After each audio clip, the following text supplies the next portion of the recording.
Join me as I set out to discover my ultimate guitar resolution for 2025 and to see if I can actually stick to it. I love this time of year. There's such a feeling of optimism and rebirth. It's funny, I often think about setting my guitar on fire for the new year. Not really. But I do have images of Hendrix and Ace Frehley standing on stage with their guitars burning, trying to coax them to life. But seriously, as we welcome a brand new year, many of us guitarists are probably thinking about our New Year's resolutions, and I'm no exception. You know, those promises we make to ourselves to finally learn that tricky lick, or to practice more consistently, or to start to write our own music. It's a great way to reflect on our progress and to set new goals, and to push ourselves to become better musicians. One thing I think we can all agree on is that sticking to our guitar resolutions can be tough. I mean, life gets in the way. And before you know it, the guitars are gathering dust in the corner, and we're left feeling guilty for not practicing as much as we should. It's easy to get discouraged when we don't see progress as quickly as we'd like, or when we simply run out of time. Another common challenge many of us face is the lack of clear goals. We might say, I want to get better at guitar, but what does that really mean? Is it improving our technique? Is it learning new songs? Is it writing our own music? Without clear direction, it's hard to stay motivated and it's hard to stay focused. And then, of course, there's the issue of motivation itself. Let's face it, some days we just don't feel like practicing, and that's okay. But it's how we respond to those feelings that really matters. Do we let them defeat us, or do we find ways to push through and make progress in spite of them? So what's the solution? Well, for starters, let's talk about different types of guitar resolutions we can make. Maybe your goal is to improve your technique.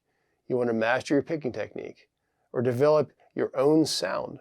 Perhaps you want a certain number of songs that you can learn, or even tackle a new genre of music. Or maybe your goal is to start writing your own songs, or maybe even to produce an album.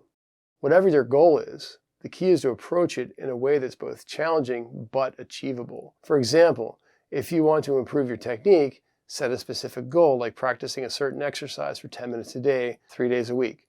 Make it a habit, and you'll be amazed at the progress that you can make. If your goal is to learn new songs, try breaking them down into smaller chunks, like learning one new chord progression a week, or focusing on a specific section of a song that's challenging to you. The point is to make it manageable so you don't get overwhelmed and you don't give up. Maybe your goal is to join a band. Start looking for musicians that have common goals and work towards that objective. Maybe you want to book your very first gig. One of the most powerful guitar resolutions that I ever made was learning to play with a metronome.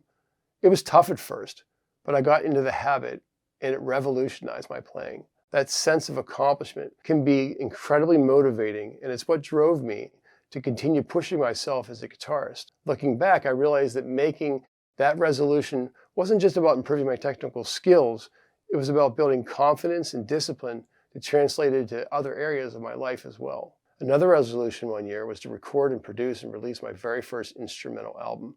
Well, that took a few years to complete, but man, that was one great feeling. As we wrap up this video, I want to encourage you to think about your goals and your resolutions for 2025. What do you want to achieve? What challenges do you want to overcome? Take some time to reflect on your goals, and I promise you it'll be worth it. If you want to share your guitar resolutions with me, leave them in the comments below. I'd love to hear them. And if you're struggling to make progress with your goals, be sure to check out my other video called What Should I Be Practicing on the Guitar? This can help you get there. Thanks for watching, and I'll see you at the next video.